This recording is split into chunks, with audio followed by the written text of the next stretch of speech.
Have you ever wondered what you'd find if the secret your family left behind wasn't just history, but a calling from God Himself? In the snowy woods of Montana, a soldier returns home with his loyal German shepherd. He thinks he's coming back to silence, but what he discovers beneath the frozen ground will test his courage, his faith, and the promise his grandfather made decades ago.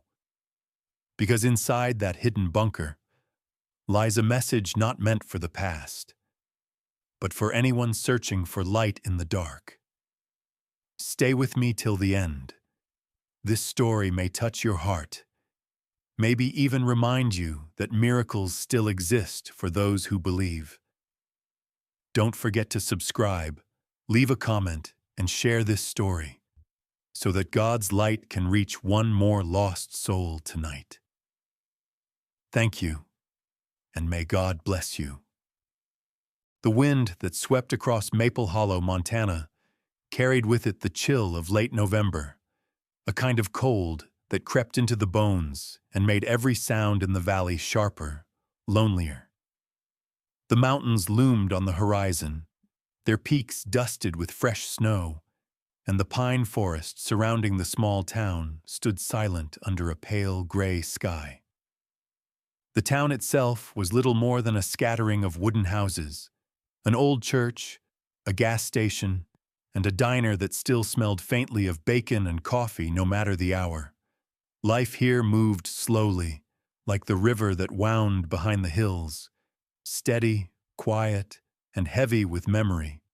Ethan Cole had not set foot in Maple Hollow for nearly 15 years. When he left for the Army, he was 22.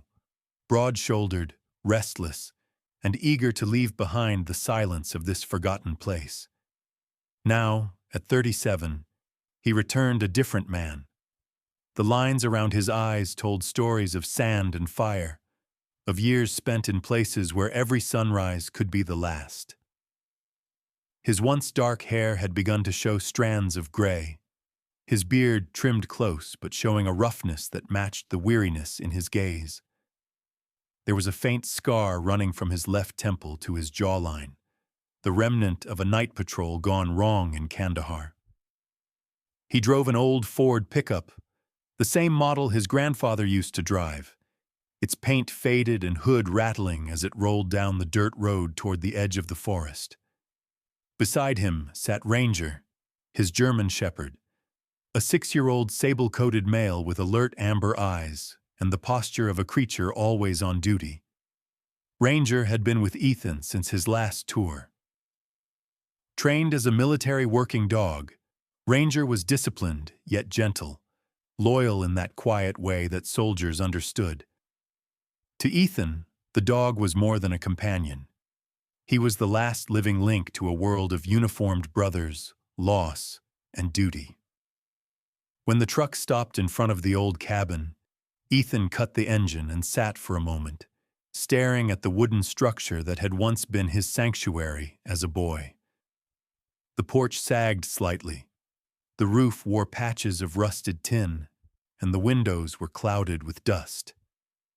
His grandfather's cabin hadn't changed much. It looked as if time itself had paused here out of respect. He stepped out into the cold air, boots crunching on the frosted ground.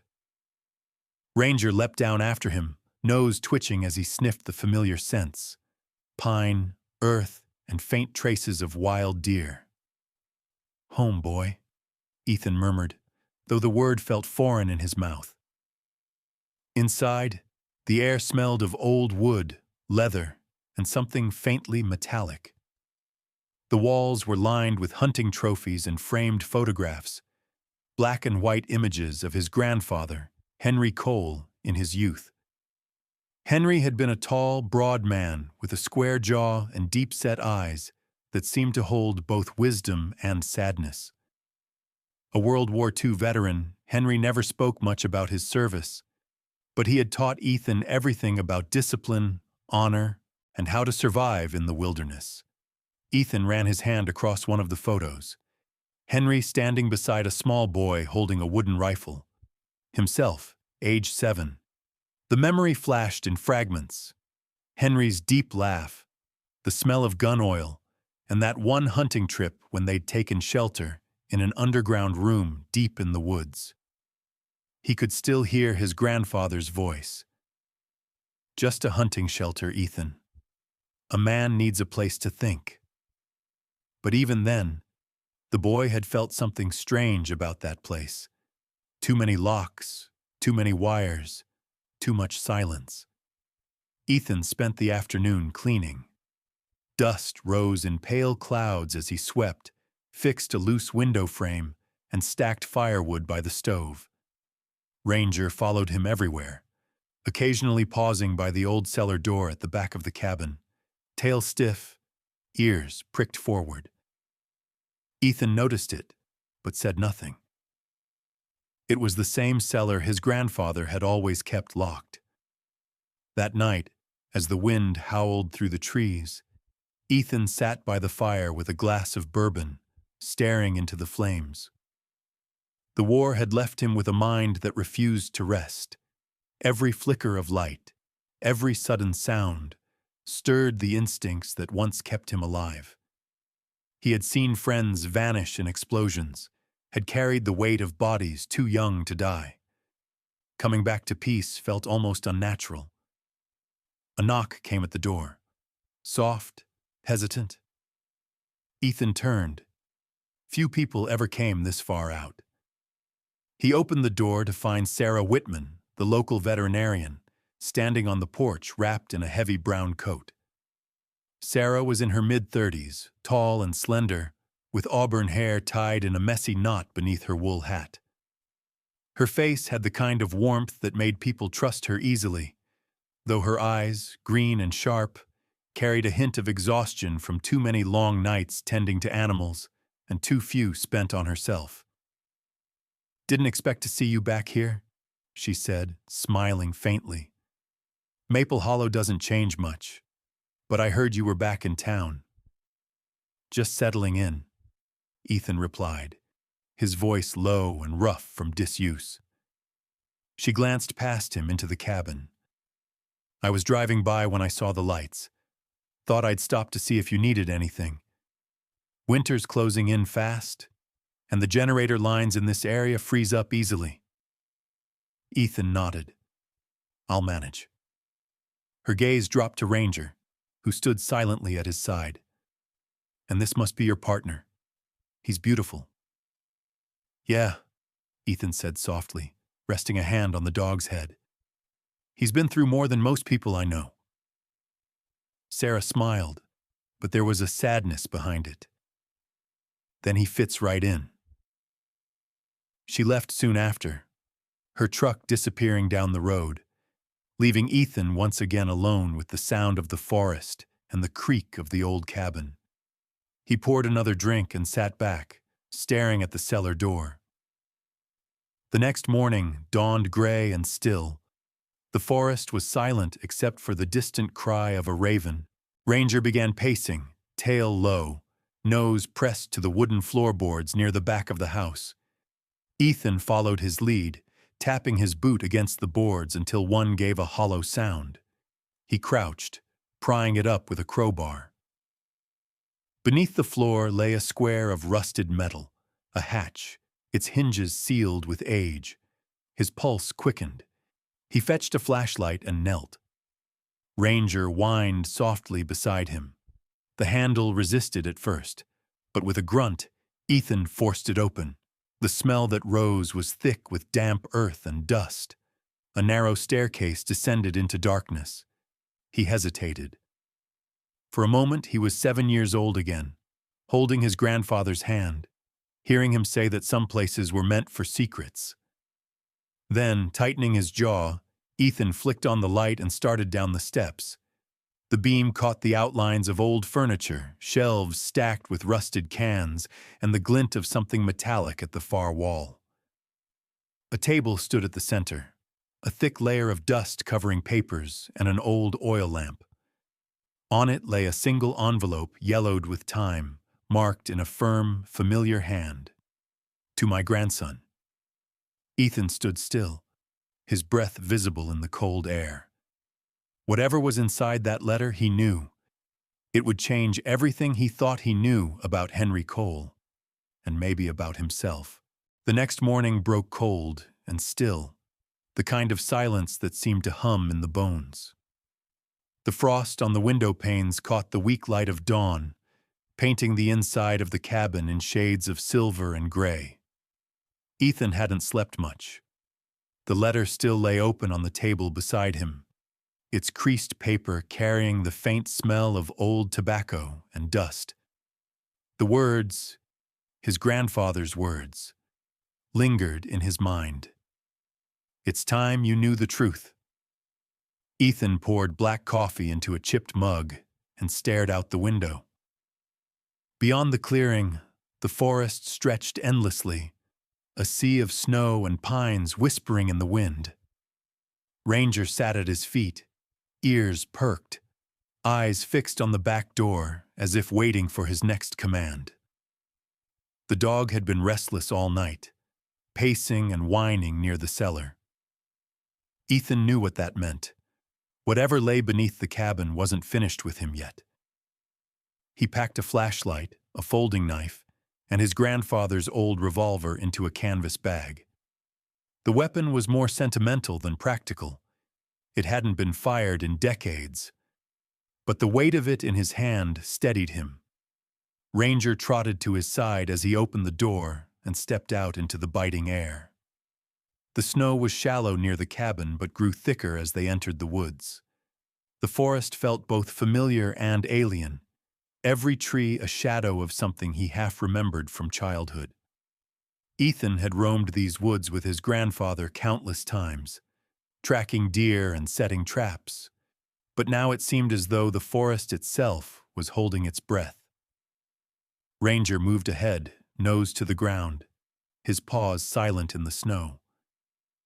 After nearly an hour, he stopped, barking low. Ethan followed his gaze and saw it, a patch of earth where the snow was thinner, the outline of a steel door camouflaged beneath moss and fallen leaves. The door was large, rectangular, and framed by concrete, its surface mottled with rust and green lichen. Ethan brushed off the snow, revealing a heavy iron handle. It took all his strength to pull it open, the hinges groaning in protest. A wave of cold, stale air rushed upward, thick with the smell of oil and metal. He turned on his flashlight, the beam cutting through the darkness. A narrow staircase descended into the earth, lined with riveted steel plates. Ranger hesitated at the top, but followed close behind as Ethan made his way down. The steps ended in a wide chamber that looked more like an underground office than a bunker. Dust motes floated in the light, settling on a rusted desk, a file cabinet, and a series of faded maps pinned to the wall. A broken clock hung crookedly above a row of filing drawers, its hands frozen at 11:43. Ethan ran his hand across the maps. Most showed the U.S. and parts of Europe, marked with red lines and small notes written in his grandfather's tidy block letters. Circles were drawn around ports, airports, and supply routes. On the far wall, an old radio set sat covered with a tarp, its knobs and wires corroded. Then he saw it, the letter. The same envelope he'd found last night, only now he noticed something else beneath it, a small brass key attached to a chain. He picked it up and turned it in his fingers. It was engraved with a single initial, H. Ethan opened the envelope again, though he'd read it twice already.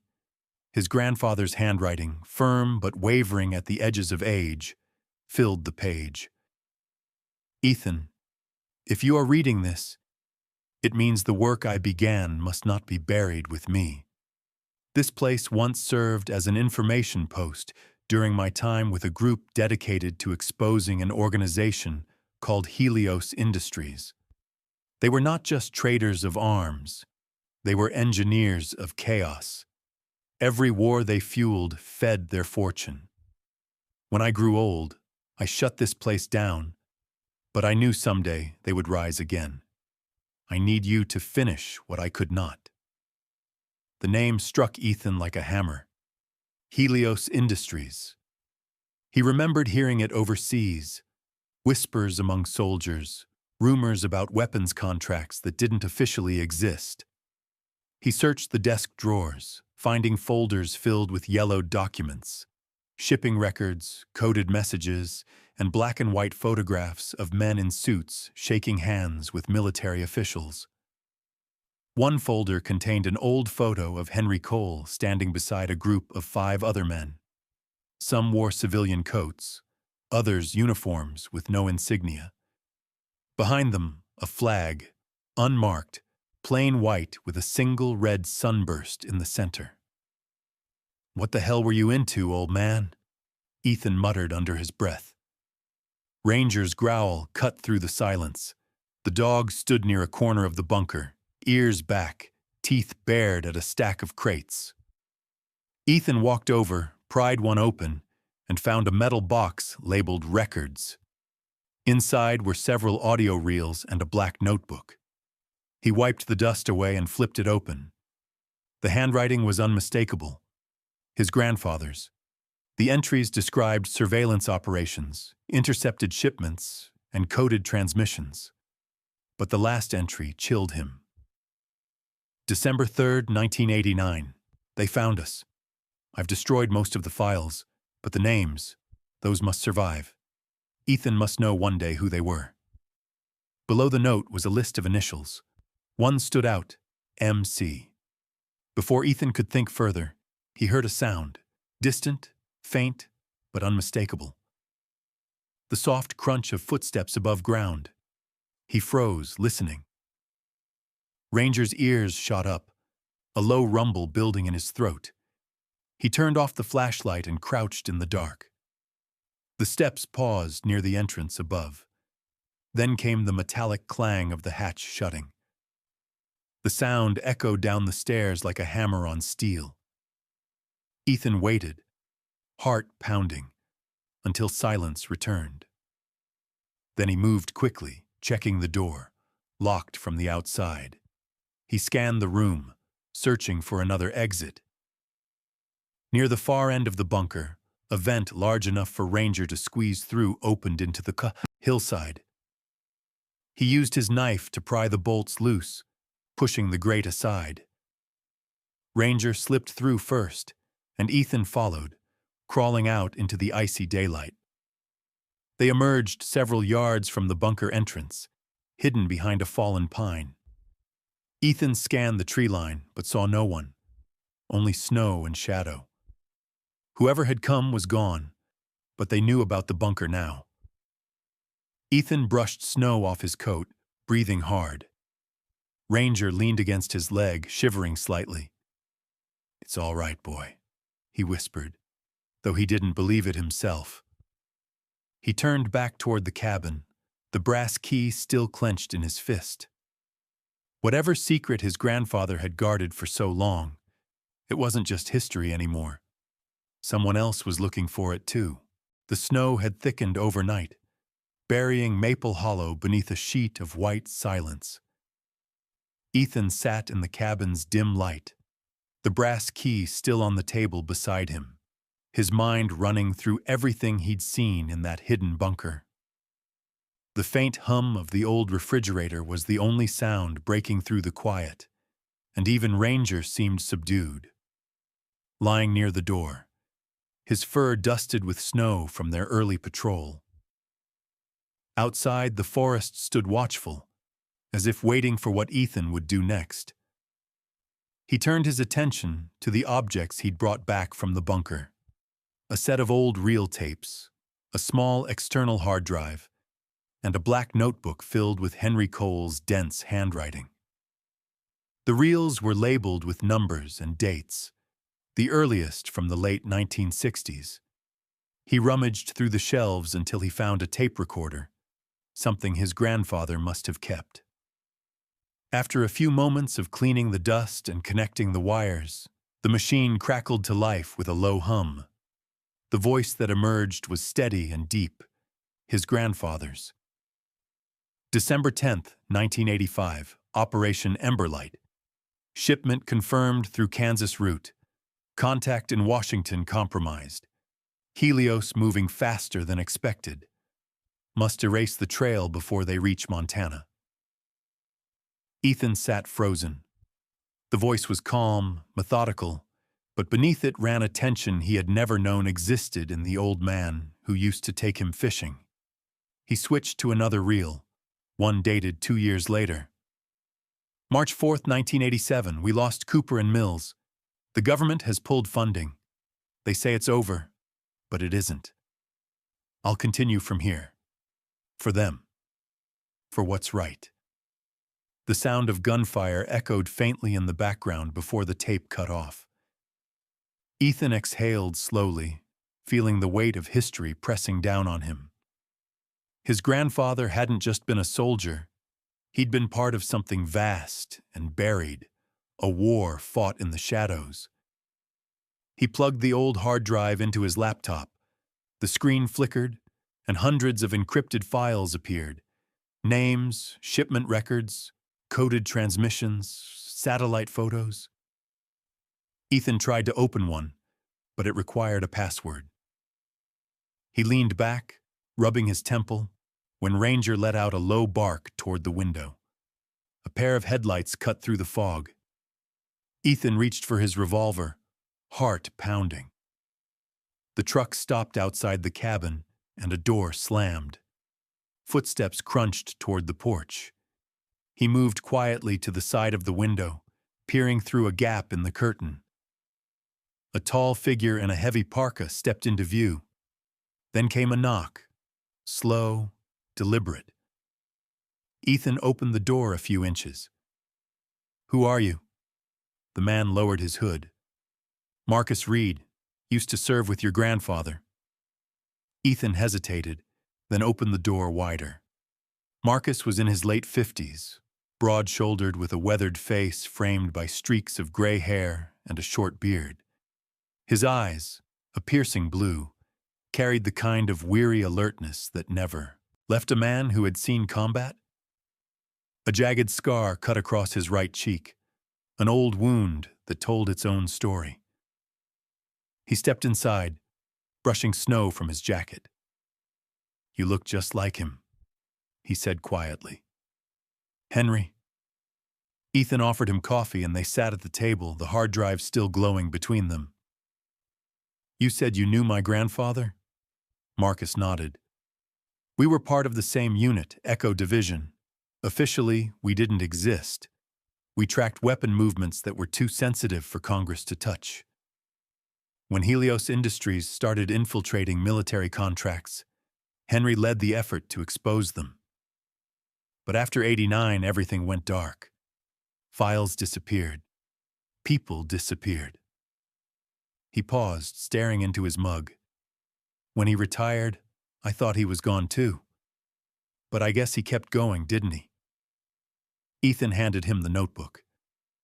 Marcus flipped through the pages, his jaw tightening. "He documented everything, even after they shut us down." Damn. The old man had courage. Ranger approached Marcus, sniffing him cautiously before sitting down beside Ethan. The veteran smiled faintly. "Still trusts his instincts, doesn't he?" "Good dog." Ethan leaned forward. "Someone else knows about the bunker. I was there yesterday, and when I came back up, the door was locked from the outside." Marcus's expression darkened. "Then they're already watching you." "Helios never died, Ethan. It just changed names. New faces, same game. Private contractors now, logistics firms, tech front companies, even research groups. You can't go to the police. Half of them are on the payroll." He stood and walked toward the window, peering through the glass. The snow reflected faint glints of light from the trees. Maybe ice, maybe something else. "You said you found recordings?" Ethan nodded, playing one of the reels again. Henry's voice filled the room. Marcus listened in silence, his expression unreadable. When it ended, he said, There's a code hidden in his words. He used to speak in layers. Emberlight wasn't just an operation, it was a location. Ethan frowned. You think it's nearby? Marcus nodded. If I know Henry, he buried something. Data, evidence, maybe even weapons. He never trusted digital archives alone. They spent hours cross-referencing the notes with the maps Ethan had found in the bunker. Eventually, they noticed a recurring symbol, a small sunburst drawn near the edge of every map, positioned roughly 12 miles west of Maple Hollow, deep within the frozen timberlands near the Elk Creek Gorge. Marcus tapped the spot with his finger. That's it. Emberlight. Ethan closed the notebook. Then that's where we start. Before they left, Marcus pulled a small photograph from his pocket. It was of him and Henry, standing beside a jeep in the desert, both younger, both smiling. He saved my life once, Marcus said quietly. Back when a bomb took out our convoy, Henry dragged me out of the wreckage. I owe him everything. Outside, the wind howled again, carrying snow like shards of glass. Ranger barked once, impatient to move. Ethan looked around the cabin one last time, locking the door behind them. He didn't know what waited in those woods, but he could feel his grandfather's presence guiding him still. As the truck disappeared down the lonely road, the forest swallowed the sound of its tires. Somewhere far behind, unseen, another engine started, following. The snow had turned relentless, coating the pines and the winding roads in a heavy white shroud. The wind howled across the Montana timberline like a warning that refused to fade. Ethan and Marcus had been driving west for nearly an hour, following the old maps that marked the symbol Emberlight. Ranger sat in the back seat, head low but alert, amber eyes scanning the shifting shadows beyond the frosted windows. Every so often, he would let out a low growl, not of fear, but of warning. They reached the base of Elk Creek Gorge as dusk began to fall. The forest here was dense, untouched, and the only path ahead was an old service road nearly swallowed by snowdrifts. Marcus killed the headlights and let the truck idle. This is where it should be, he murmured, studying the map spread across the dashboard. There used to be a communications outpost here. If Henry buried something, it's likely near the gorge. Ethan scanned the tree line, uneasy. Feels wrong being watched, he muttered. Marcus smirked, a grim sort of humor. That's because we are. He reached beneath his coat, revealing a compact rifle. I picked this up from an old contact before I came. Thought it might come in handy. Ethan checked his revolver and nodded. Let's make it quick. They left the truck hidden under a canopy of branches and trudged through knee-deep snow. The cold bit into their faces, and their breath came in pale clouds.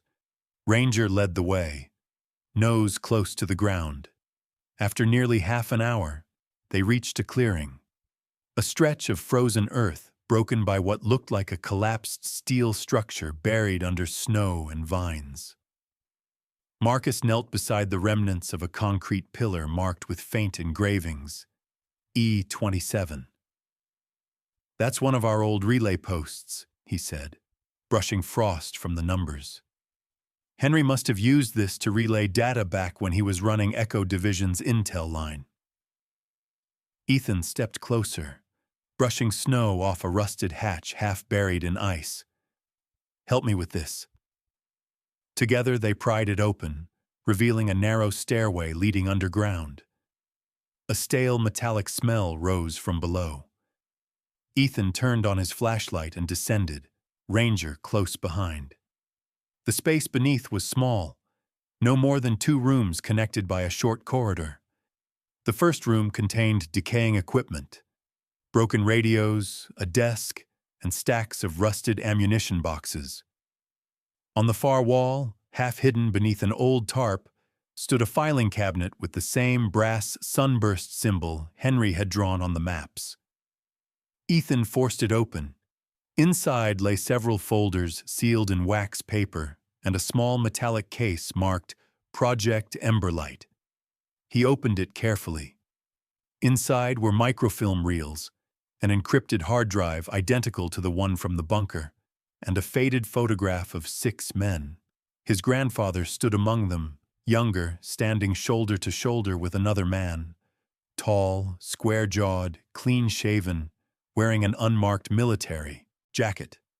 On the back of the photo was written, HC and MC, 1973, First Contact. Marcus froze when he saw it. "That's me," he whispered. His hand trembled slightly as he held the photo closer. "But this picture can't be. 1973? I wasn't even deployed until 78. He looked at Ethan, confusion etched in his weathered face. "Your grandfather was tracking Helios before any of us even knew it existed. That means someone else was using our identities back then. Clones, decoys, hell, I don't know what." Before Ethan could reply, Ranger's growl rumbled through the narrow chamber. The sound of crunching footsteps echoed faintly from above.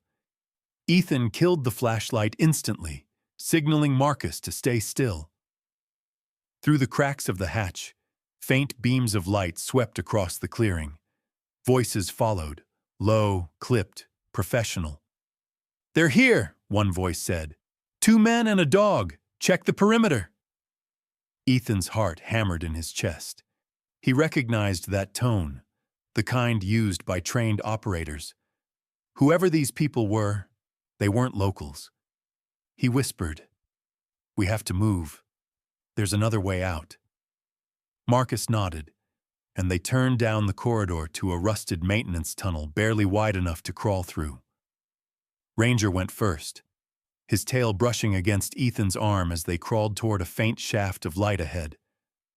The tunnel opened behind a ridge overlooking the gorge.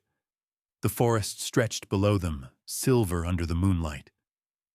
They crouched among the trees as 3 figures emerged from the hatch they had just left. All wore dark tactical coats, black masks, and carried suppressed rifles. One of them, a tall man with a smooth, deliberate gait, seemed to lead the group. Even from a distance, Ethan noticed his posture, rigid and confident, like someone accustomed to command. Marcus muttered under his breath, "That's not Helios security. Too organized." Ethan watched as the man knelt, inspecting their footprints. Then, with a flick of his hand, he sent one operative into the woods. Another pulled a thermal scanner from his pack and began sweeping the area. "They've got heat signatures," Marcus said. "We won't make it far on foot." Ethan glanced down the slope. "Unless we don't go on foot."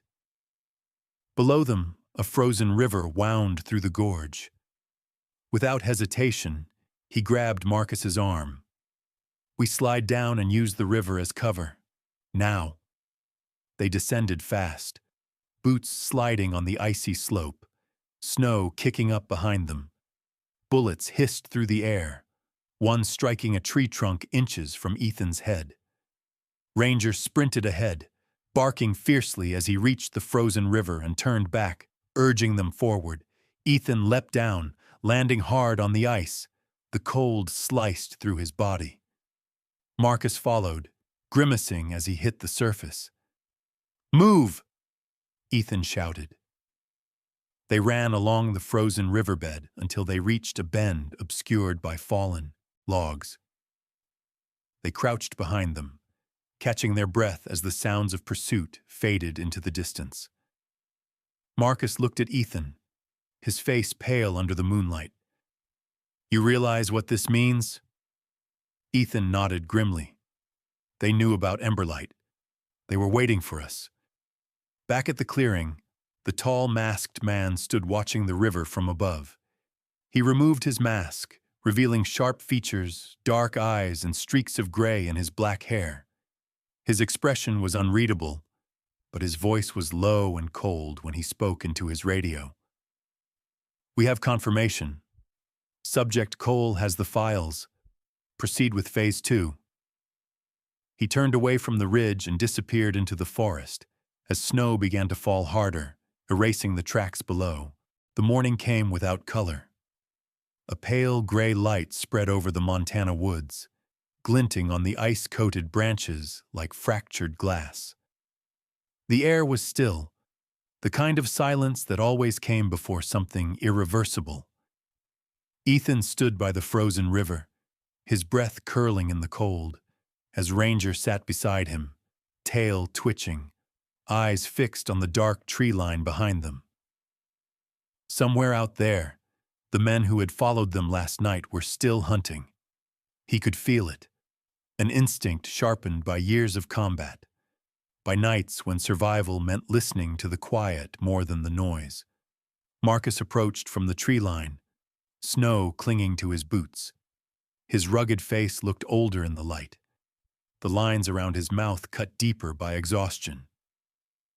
"We can't keep running, Ethan," he said, his voice low but steady. "They'll track us until one of us drops. We need to hit back." Ethan nodded. "Then we finish it where it started, the bunker. We burn everything thereafter." Marcus handed him a satellite phone. "I called in a contact from my old unit. He owes me. He's the kind who can still move things through official channels without raising too many flags." An hour later, a black snowmobile appeared through the mist, stopping a few yards away.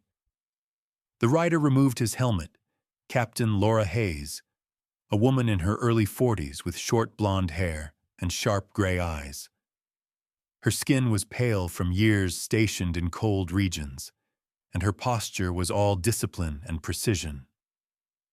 She had once served in the intelligence branch of the U.S. Army before moving into defense logistics, a woman whose loyalty was to truth, not orders.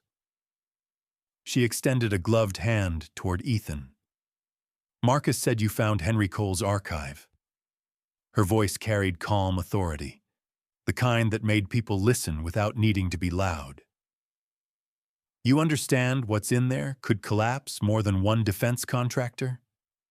Ethan nodded. "Then it deserves to burn." Laura studied him for a long moment, then said, "We'll make sure it doesn't vanish without proof. If we can transmit enough of the data to the right people before it's destroyed, the evidence will outlive you and me." They set up a makeshift relay station at a clearing near the gorge.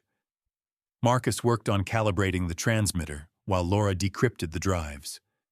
Her fingers moved with practiced speed, each keystroke deliberate. Ranger sat guard at the perimeter, ears flicking at every sound. "You've got a good dog," Laura said quietly, without looking up. "He's been through the same hell I have," Ethan replied. "Only difference is, he never complains." Laura gave a small, sad smile. "Maybe that's why they make better soldiers than us." For a brief moment, there was peace. The crackle of static from the transmitter, the low hum of the generator, and the faint chirp of birds overhead. But peace in their world was always temporary. Ranger's growl broke, it first. Deep, guttural, primal. Ethan turned just in time to see shadows moving between the trees, 3, maybe 4 figures in dark gear, advancing silently. Then came the echo of a voice amplified through a radio speaker, cold and steady. "Ethan Cole, you've gone far enough. Hand over the files, and no one gets hurt." It was the same man from the gorge, the commander with the streaked black hair. Ethan's eyes narrowed. "They found us." Marcus grabbed his rifle. "Then they'll regret it." Gunfire tore through the clearing. The snow erupted into white dust as bullets struck tree trunks and frozen earth.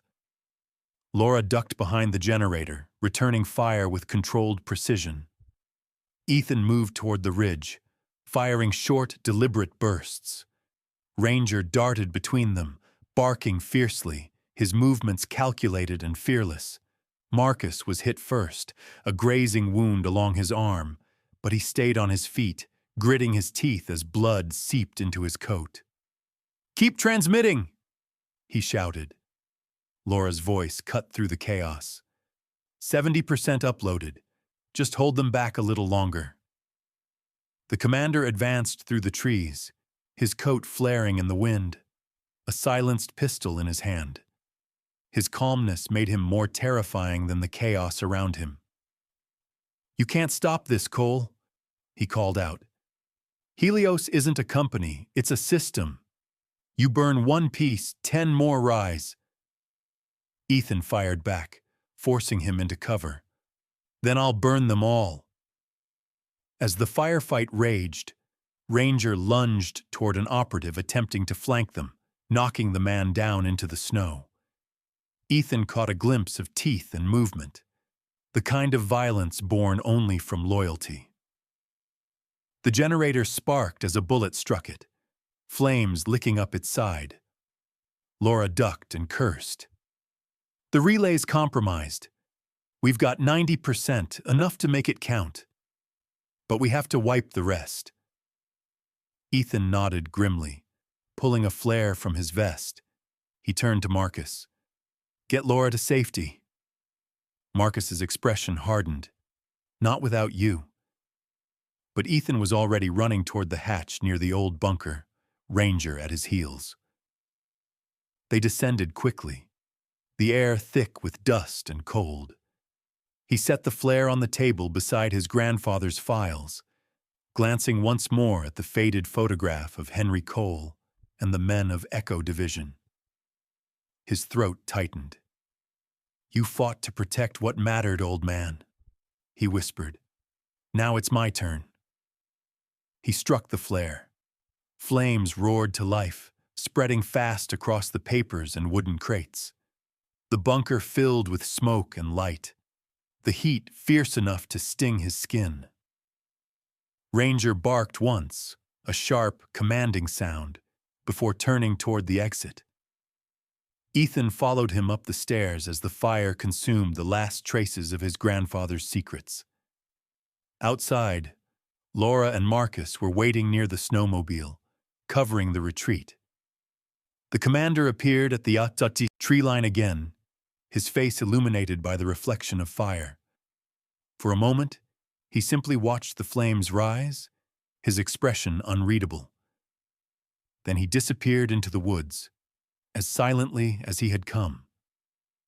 The bunker collapsed in on itself, sending a wave of heat through the cold air. Ethan stood there, the flare still burning faintly in his hand, the snow melting beneath his boots. Ranger pressed close to his leg, and Ethan rested a hand on the dog's head. Marcus exhaled slowly, watching the blaze. "So that's it?" Ethan looked toward the horizon, where the first blush of dawn was breaking. "No," he said softly. "It's just the part that needed to end." The three of them stood in silence as the fire burned down to embers. Snow began to fall again, gentle and steady, wrapping the ruined clearing in quiet absolution. As the first rays of sunlight broke through the clouds, Ethan closed his eyes, hearing his grandfather's words echo in his mind. "What you do today won't just save the good, it will remind this country what good still means." When he opened them, the forest was bathed in gold. For the first time in years, he felt the weight of war lift from his shoulders. Ranger nudged his hand, and Ethan smiled faintly. "Come on, boy," he murmured. "Let's go home." In the end, the soldier's return was never just about a man, a dog, or a hidden war in the woods of Montana. It was about something greater, about faith, redemption, and the quiet ways God works through even the darkest moments of our lives. Ethan Cole thought he was fighting a battle left behind by his grandfather. But what he truly found was the grace to forgive, the courage to protect, and the reminder that even when the world seems buried in snow and silence, light still finds a way to break through. Sometimes God's miracles don't come as thunder or lightning. They come as a whisper in the storm, as a loyal dog who never leaves your side, or as a dawn that breaks after a long, cold night. Ethan's journey reminds us that no matter how deep the darkness runs, there's always a flicker of hope waiting, if only we have the faith to look for it. Just like Ethan, we all carry battles in our hearts. Losses, regrets, fears, and memories we wish we could bury. But through those battles, God shapes us into something stronger. He doesn't always calm the storm. Sometimes He walks with us through it, one step at a time, until we find our peace. If this story touched your heart, share it with someone who needs a reminder that hope is never lost. Leave a comment with your thoughts, your prayers, or a story of your own miracle. Subscribe to this channel if you believe that kindness, courage, and faith still have a place in this world. And may the Lord bless you and keep you safe wherever you are tonight.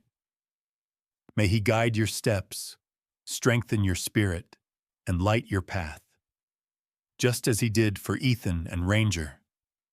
Through the fire, through the snow, and into the morning light. God bless you all.